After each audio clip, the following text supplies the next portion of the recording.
180वां दिन। नए अहदनामा में से आज की तलावत रसूलों के अमाल उसका 19वां बाब 14वीं आयत से लेकर 41वीं आयत तक। और सिकवा यहूदी सरदार काहन के 7 बेटे ऐसा किया करते थे। बुरी रूह ने जवाब में उनसे कहा कि यस्सु को तो मैं जानती हूं और पौलुस से भी वाकिफ हूं, मगर तुम कौन हो?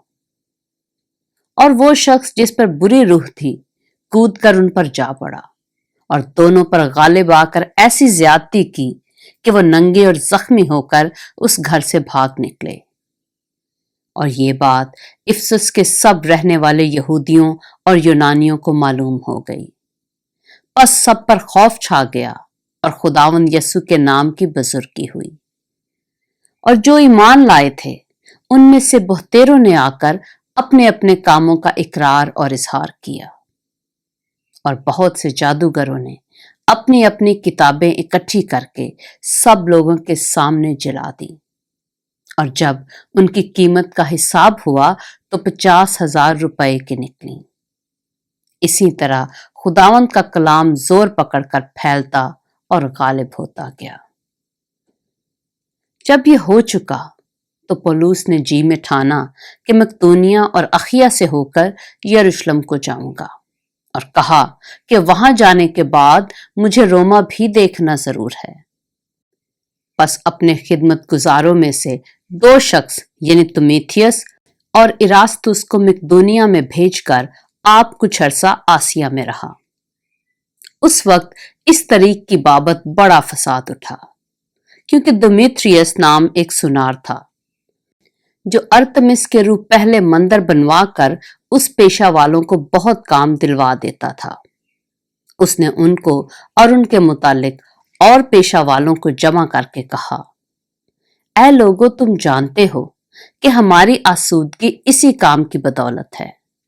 और तुम देखते और सुनते हो कि सिर्फ इफसुस ही में नहीं बल्कि तकरीबन तमाम आसिया में इस पौलुस ने बहुत से लोगों को ये कहकर कायल और गुमराह कर दिया है कि जो हाथ के बनाए हुए हैं वो खुदा नहीं है। बस सिर्फ यही खतरा नहीं कि हमारा पेशा बेकदर हो जाएगा, बल्कि बड़ी देवी अरतमिस का मंदिर भी नाचीज हो जाएगा, और जिसे तमाम आसिया और सारी दुनिया पूजती है खुद उसकी भी अजमत जाती रहेगी। वो ये सुनकर कहर से भर गए और चिल्ला चिल्ला कर कहने लगे कि इफसियों की अरतमिस बड़ी है। और तमाम शहर में हलचल पड़ गई और लोगों ने गयुस और अरिस्तर्खुस मकदूनिया वालों को जो पौलुस के हम सफर थे पकड़ लिया और एक दिल होकर तमाशा गा को दौड़े।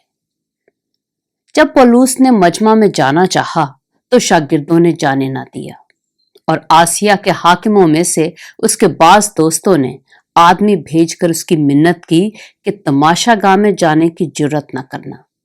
और बाज कुछ चिल्लाए और बाज कुछ, क्योंकि मजलिस दरहम बरहम हो गई थी और अक्सर लोगों को यह भी खबर न थी कि हम किस लिए इकट्ठे हुए हैं। फिर उन्होंने सिकंदर को, जिसे यहूदी पेश करते थे, भीड़ में से निकालकर आगे कर दिया। और सिकंदर ने हाथ से इशारा करके मजमा के सामने उज़र बयान करना चाहा।